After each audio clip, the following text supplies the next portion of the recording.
kira para pejuang bahasa di Malaysia harus mengerti, ya, dan harus bersedia mengubah nama itu daripada bahasa Melayu kepada bahasa Malaysia kembali. Assalamualaikum warahmatullahi wabarakatuh. Kembali lagi Lensa Waktu hadir ke ruang dengar Anda semuanya. Sebelumnya saya mengucapkan terima kasih atas dukungan Anda semuanya pada channel Lensa Waktu. Dan dengan dukungan Anda, tentu saja saya akan lebih bersemangat lagi untuk menyajikan video-video ke depan yang lebih baik lagi. Sekali lagi terima kasih atas dukungan subscribe, like, komen, dan share Anda semuanya di Lensa Waktu. Saya doakan semoga Anda semuanya diberikan keberkahan, rezeki berlimpah, dan sehat selalu, bahagia bersama keluarga Anda di rumah. Baik, kali ini kita akan mereaksi salah satu pernyataan profesor di Malaysia sana yang menyatakan bahwasanya seharusnya mereka memahami, atau warga tokoh-tokoh atau pejuang bahasa Malaysia sana memahami sentimen bahasa di Indonesia. Bahkan tak tanggung-tanggung profesor ini menyatakan sarannya agar negara Malaysia mencoba kembali untuk memberikan bahasa negaranya kembali menjadi bahasa Malaysia dan bukan bahasa Melayu, karena biasnya mungkin ke Indonesia begitu. Tapi kita simak saja video yang berikut ini. Saya kira para pejuang bahasa di Malaysia harus mengerti, ya, dan harus bersedia mengubah nama itu daripada bahasa Melayu kepada bahasa Malaysia kembali. Nah, apa yang dikatakan Profesor Malaysia ini menyatakan kenapa mereka tidak menyadari bahwasanya sentimen bahasa Indonesia di Indonesia itu sangat tinggi, karena bahasa Indonesia sudah bukan bahasa Melayu lagi. Bahasa Indonesia memang diangkat dari bahasa Melayu, namun dengan perkembangannya yang luar biasa, tata bahasa, kamus besar bahasa Indonesia yang sedemikian rupa menyerap berbagai bahasa daerah, bahasa asing, mereka berkembang dengan pesatnya.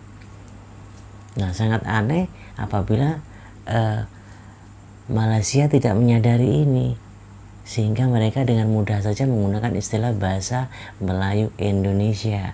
Padahal ini mungkin maksudnya profesor tersebut ya, bahwasanya mereka harus menyadari. Bougainville di rumah saya, rumputnya sama, tapi cabang sebelah kanan mengeluarkan warna bunga berwarna merah, sebelah kiri mengeluarkan bunga berwarna putih. Dia serumpun. Jadi pada saya bahasa kita ini sudah menjadi begitu, serumpun tetapi sudah tidak serupa, kerana sejak kita merdeka, Indonesia merdeka 1945, Malaysia merdeka 1957, bahasa itu membangun mengikut acuan negara bangsa masing-masing, ya, secara berotonomi. Jadi di Malaysia sejak merdeka, bahasa Melayu itu dipanggil sebagai bahasa kebangsaan dan statusnya diletakkan dalam Undang-Undang Dasar Malaysia atau dalam Konstitusi Malaysia, ya. Bahasa itu dikenali sebagai bahasa kebangsaan tanah Melayu waktu itu. Kemudian apabila Malaysia ditubuhkan, namanya berubah menjadi bahasa Malaysia. Jadi waktu itu tidak ada isu dari segi nama. Satunya bahasa Malaysia, satu lagi bahasa Indonesia. Jadi dia menjadi bahasa Malaysia Indonesia. Ya. Tetapi kemudian pada 1986, tak tahu apa sebabnya, nama itu diubah kepada bahasa Melayu. Dan bermulalah, itu bukan dirancangkan begitu, tetapi kesan daripada perubahan nama bahasa Malaysia kepada bahasa Melayu itu sudah menimbulkan kekeliruan, ya, sebab tidak ramai orang mengerti tentang konsep bahasa Melayu daripada perspektif Indonesia. Jadi sebab kalau di Malaysia, orang Malaysia selalu suka menyebutkan ini alam Melayu. Semuanya sekali. Yang kita panggil Nusantara itu panggil alam Melayu. Jadi bahasanya bahasa Melayu.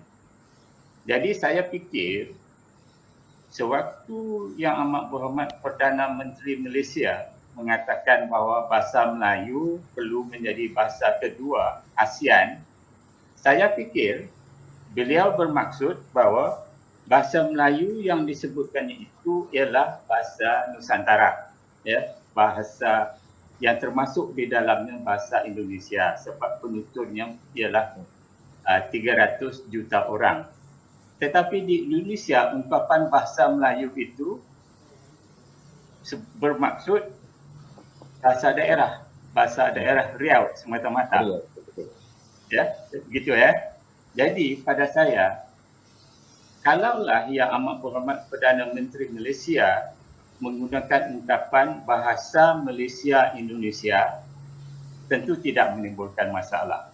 Tetapi bila disebutkan bahasa Melayu di Indonesia, dia menjadi masalah. Jadi saya fikir sudah ada percubaan untuk mengubah kembali nama bahasa Melayu kepada bahasa Malaysia pada 2007, tetapi tidak berjaya. Jadi sekarang harus dicoba lagi, ya, supaya pada waktu itu orang tidak begitu mengerti tentang sentimen nama bahasa Melayu itu di Indonesia. Saya pun baru mengerti di Surabaya, Pak. Waktu saya di Surabaya, poster di dinding Dewan itu menulis bahasa Melayu Indonesia. Jadi bila datang wakil daripada Kementerian Pendidikan Indonesia, dia kata itu tidak betul daripada perspektif Indonesia dan dia menerangkan kenapa tidak betul. Dan baru saya mengerti sebab dalam Undang-Undang Dasar Indonesia sudah disebutkan itu. Walaupun bahasa itu ialah bahasa Melayu tetapi sebagai bahasa negara namanya ialah bahasa Indonesia, bukan lagi bahasa Melayu. Jadi yang ini saya kira para pejuang bahasa di Malaysia harus mengerti, ya, dan harus bersedia mengubah nama itu daripada bahasa Melayu kepada bahasa Malaysia kembali supaya kerjasama ini nanti tidak akan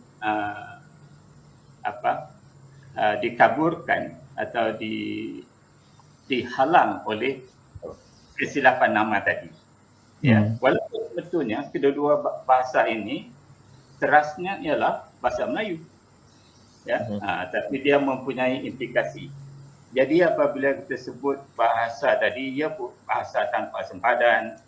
Tetapi juga yang saya kata serumpun tetapi tidak serupa. Kalau dalam dunia akademik memang jelas. Ini bahasa serumpun tetapi tidak serupa. Saya menghasilkan 15 orang graduan S3 atau PhD di bawah penyelidikan saya. Dan saya tahu memang kalau mau lulus PhD di Malaysia harus tulis tesisnya dalam bahasa Indonesia, dalam bahasa Malaysia. Tapi dia tidak bisa menulis dalam bahasa Malaysia. Saya kata tulis saja dalam bahasa Indonesia. Kalau saya ada waktu, saya bantu ubah kepada bahasa Malaysia. Atau cari kawan-kawan yang bisa membantu mengubah bahasa Indonesia menjadi bahasa Malaysia untuk tujuan peperiksaan. Tetapi jika tulisan itu mau diterbitkan di Indonesia, dia harus kembali ke bahasa Indonesia. Jadi itu nasib kepada para pelajar di Indonesia di Malaysia. Para pelajar Malaysia di Indonesia juga sama. Malam tadi saya cuba baca jurnal Sains Indonesia. Saya tak mengerti sebab perkataannya itu lain, ya, mengambil waktu untuk kita mengerti. Jadi itu sebabnya itu belum lagi bahasa sains dan teknologi, ya, yang sangat berbeza, bahasa diplomasi, bahasa perdagangan dan juga sekarang dalam dunia digital sekarang, kita memerlukan atau kita tidak secara langsung terlibat dengan kerja terjemahan secara digital. Kita katakan Google Translator misalnya. Jadi kalau bahasa Indonesia itu Google Translator lebih senang mengerjakan yang sebab bahasa itu diucapkan oleh ramai orang dan algoritma bahasa Indonesia itu sudah mantap. Tapi kalau dalam bahasa Melayu yang penontonnya tidak ramai, yang tidak banyak terjemahan dilakukan, algoritmanya lambat. Jadi saya fikir bahasa yang dipilih oleh Google Translator ataupun program penterjemahan bahasa online ini, bahasa itulah yang akan lebih cepat membangun di pentas dunia. Nah, dari apa yang disampaikan Profesor Komarudin ini, yang harus disadari sebenarnya adalah kita boleh saja membanggakan apa yang akan kita rencanakan dengan alam Melayu lah, yang versi Malaysia atau Melayu Mahawangsa lah, apapun di Nusantara ini disebut Melayu lah. Tetapi jangan lupa ketika memberikan ide atau mendirikan sebuah konsep bernegara, jangan sampai bertabrakan dengan konstitusi negara lain, karena negara seperti Indonesia dan Malaysia pun tentunya memiliki konstitusi tersendiri sebagai sebuah negara yang merdeka yang harus dihargai. Nah, jika tidak, tentu saja akan ada sentimen permusuhan dan lain sebagainya, dan itu sungguh sangat tidak kita inginkan. Namun kembali lagi apa yang disampaikan oleh Profesor Komarudin tadi adalah sebuah saran bagaimana seharusnya para pejuang bahasa di Malaysia itu juga harus melihat kenyataan bahwasanya bahasa Indonesia lebih familiar dan jauh lebih berkembang dibanding bahasa negara mereka. Nah, sekali lagi silakan berkomentar dengan baik di kolom komentar. Tentunya kita saling menghargai, tidak ada permusuhan apapun di sini.